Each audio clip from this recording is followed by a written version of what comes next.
All right, I mentioned earlier, we discussed the international situation. Today, we are pleased to welcome a very well-known journalist that I am sure you all know, Marcelo Taborda, who has written some articles about this new situation that has arisen at an international level with the role that President Trump is giving to his foreign policy. First of all, I thank you very much, Marcelo, for taking the time to come to the program. No, thank you for the invitation. And the first question is general. What is your perception of this, which I believe is a very important change in the rules of international politics? India, what is your view on this issue regarding the United States capturing Maduro and bringing him to trial in the Southern District Court of the United States in New York? That's right. What is your view on that? You thought that this could happen, but it didn't with this magnitude. It is true that Donald Trump, even during his campaign for his second term, we must remember that he tried to get elected and failed in 2020, being defeated by Joe Biden. But when he ran for the 2024 campaign for the election that he ultimately won against Camacho Harris, there was talk of a recharged Donald Trump. There was talk of a Donald Trump who was going all out, as the Spanish often say. And, well, I think that from the first day of his term, he raised it in those terms, right? Let's remember the issue of tariffs imposed not only on international competitors, something that you surely understand much better than I do, which is what tariffs meant, but also with partners, allies, those who have signed well-oiled agreements with the United States, DOTI agreements, and that he moved on to a kind of carrot and sticker policy, but taken to the extreme that is applied in the Middle East as an offer. We must remember what he did as a solution to the crisis or the war in Ukraine, which he said he would resolve in a day. But in the end, he has not achieved it. That war is about to complete 4 years after the operations or the invasion ordered by Vladimir Putin in Ukrainian territory. And specifically in the Gaza Strip, the position he had established, in addition to the logical support within the logic of the United States for Israel, was to offer a kind of reconstruction as if it were a new Riviera in the Mediterranean, offering the Palestinians to go and live in friendly countries like Jordan or Egypt, that is a forced exile for 2 million people, and that he would provide the necessary funds to carry out the reconstruction and turn that area into a high-impact tourist area.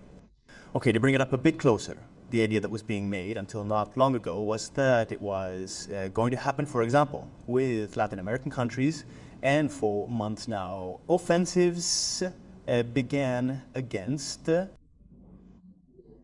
supposed to boats, it must be said, because no concrete evidence was offered, but rather the simple statement of the State Department, or what is now called the Department of War, or the Department of Defense, that those boats that left the Caribbean coast of countries such as not only Venezuela, but also Colombia, or in the Pacific, were also carrying narcotics and therefore had to be destroyed. But for that, a huge deployment of vessels was made, the largest aircraft carrier in the United States, currently the largest on the planet, and more than 15,000 troops deployed with helicopters, airplanes in countries, in addition to which they acted as support or platform for what finally materialized on January 3. Trump's rhetoric was talked about, and we are always used to exultant and excessive verbiage. There was talk of a possible intervention, but everyone thought, well, it won't go beyond a threat or a symbolic action. Well, first there were those symbolic actions. There were more than 100 dead, it must be said, so far in the count due to the attacks on missile boats, even if they were small boats. There was even an internal request for a second attack on one of those boats where there were survivors who asked for help, which led to talk of a violation of the conventions of war by the United States itself. The Democratic opposition itself raised the issue until, well, we saw what happened in Venezuela, which initially surprised us with the magnitude and capacity of the deployment by the United States, although we still do not know the details. There are many versions of this, but it must also be said that it is also part of that psychological warfare, and we still cannot unravel exactly how that operation was carried out. The truth is that after that, it seemed like a new era was opening up, not only in Venezuela, but also in what had been left behind, right? Doing it without the authorization of Congress, placing Nicolás Maduro and his wife Celia Flores as part of a cartel that the U.S. Department of Justice itself later said was a pipe dream, that it did not exist as such, and that somehow undermined one of the arguments by which that operation would have been authorized by the laws and by the U.S. Congress, Iani Arrazay Tembes itself, which is that it was an action to neutralize a drug trafficking group. Now, there are many doubts about what will happen even in the trial that will come against Maduro and his wife, and there are still many questions, many more in terms of foreign policy after this unilateral attack or unilateral operation that may have legitimately left millions of Venezuelans in exile very satisfied or happy because of what the replacement of Nicolás Maduro at the head of the Miraflores Palace means. But that also left them with many questions, because the president in charge is none other than the person who had been his vice president until now, who has been Venezuelan foreign minister, and who is part of the same regime that the United States and the Venezuelan opposition were asking to combat. She is also the sister of the president of the assembly. In other words, she has also held different positions throughout these years in the Chavista government. Now, what impression do you have? Of course, these are conjectures that one can make. It is not very clear how the process continues inside Venezuela, is it? It seems as though there must be some degree of communication, which is why, although Venezuelan ministries deny it, many political prisoners have been released. Although if you listen to Venezuela's version, it's that it's a decision of the Venezuelan system itself. But, well, Trump says they're releasing them because I give them the orders, let's say. But what impression do you have of what the effects are going to be? One tends to assume that they must be worried in Cuba. In fact, the president of Mexico is also worried because she's going to talk to Trump. But what effects do you think it's going to have? Do you think this is going to continue like this? Because at one time regarding the tariff war, it was said, no, well, Trump is throwing everything away so he can negotiate later. In this case, it seems that he didn't negotiate and went and looked for it. Of course, and that this would have emboldened him, because if we take into account all the subsequent statements, in fact, the first press conference that Trump gave that same Saturday, January 3rd, when he explained the reasons, the motives, and it was even the exultant moment to offer, let's say, humanity, to say, see, I did this operation, and he said that it had been surgical and absolutely harmless to the American soldiers. Later, it was proven that there were more than 100 victims or 100 dead, including some civilians, and more than 100 wounded as well, in addition to some damage. Exactly, of the guard closest to Maduro. But at the same time, he said the fundamental thing about this intervention is oil. A word that he mentioned, a journalist took the trouble to recount the story 27 times and never mentioned the word democracy. And that already began to make noise, but it began to make more noise when, in later appearances, he continued talking about oil, how they were going to distribute it, that the United States was also taking control, that it was going to be the one to govern and administer Venezuela, with which the transition that the opposition expected at this same time, the Maria Corina Machado or Edmundo González Urrutia, were being ignored as the legitimate authorities that part of the international community is demanding after the elections in July 2024. And that somehow gave rise to what came next, a torrent of statements. Almost every day, Trump would appear and say, well, the next target we can say some words is something that the president himself said. He literally told Gustavo Petro that he had to watch his ass, literally. That's the language Trump uses. Then he spoke to him on the phone and said that he had the immense honor of having spoken on the phone with, well, that's also Trump's point that one day in his first term, he portrayed the North Korean leader as the enemy with whom World War III was being unleashed. And then he offered more than an olive branch and said that, I thought this guy was very nice. I mean, one gets thrown off track in the analysis and always leaves some perspective pending to say, well, he said this, but pay attention because it could be a signal. In this sense, he also attacked, as you rightly said, the president of Mexico, Claudia Sheinbaum, who he said was very interesting, but that she was subservient to the drug cartels.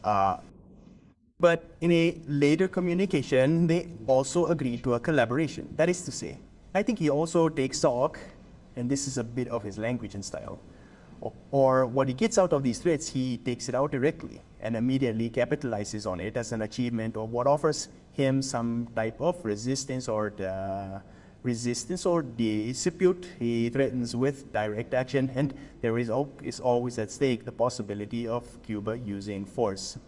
He specifically said that the flow of oil was cut off, that he would not need to act because it would collapse on its own. He even said he posted a photo on social media as himself, or he retweeted a photo in which he appears as the president of Venezuela, in addition to the president of the United States, Donald Trump himself. And in an appearance with the press, he said it wouldn't be bad if Marco Rubio, his Secretary of State of Cuban origin, were the president of Cuba. That is a provision regarding the rest of the world. We are not yet touching on what Greenland means, which he also said was, for the interests of the United States, a place to establish control. And he also said that the only defense that Greenland had at this time were 2 carts, 2 sleds, pulled by 4 dogs. That is a kind of undermining of what is international reality, of international law, which deserved much criticism from European partners. But it is not known how it will develop and how it will end, because many times what seems like a joke ends up being very serious. And we have to take it also here in our country as part of that now refloated backyard, because he refloats the Monroe Doctrine that is 200 years old, but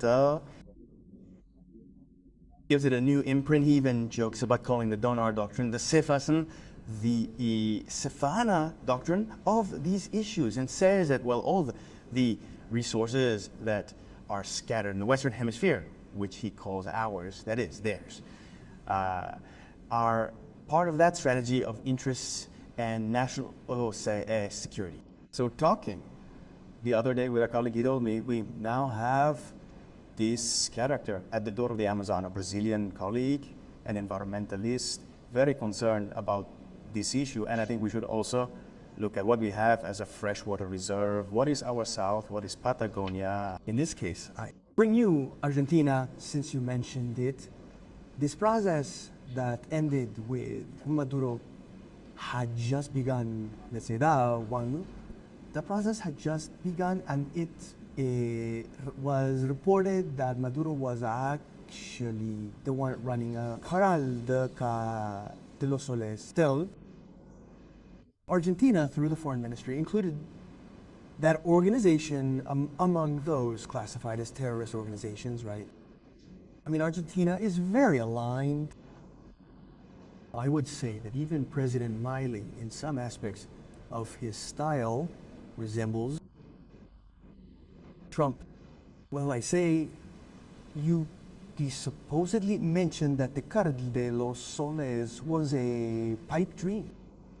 How do you see Argentina's positioning on the issue of Venezuela? I think everyone, most of them, especially the Venezuelans who had to leave the country, those 8 million people, were happy when they found out that Maduro was being removed. I don't know if they still have as much expectation today, but I mean specifically Argentina, how do you see that strategy? Because Argentina historically had more of a diplomatic perspective that comes from the tradition of, let's say, non-intervention in the affairs of other countries. How do you see that we are now so aligned with Trump?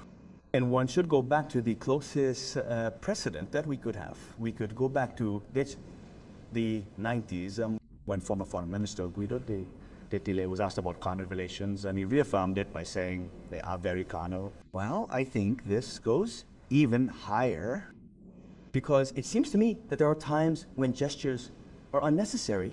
I believe that there are some gestures in an interview with an Argentine Pulitzer Award winner, Andres Oppenheimer, for CNN. The president offered collaboration. He even left open the possibility of military collaboration with the United States.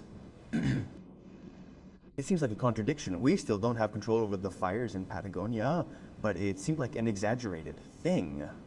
I think that this alignment obviously also obeys a positioning in this context, but that could have its consequences in the long term. I think it also obeys a repositioning. We have to see what happens now on March 11, when Jose Cast takes office in Chile.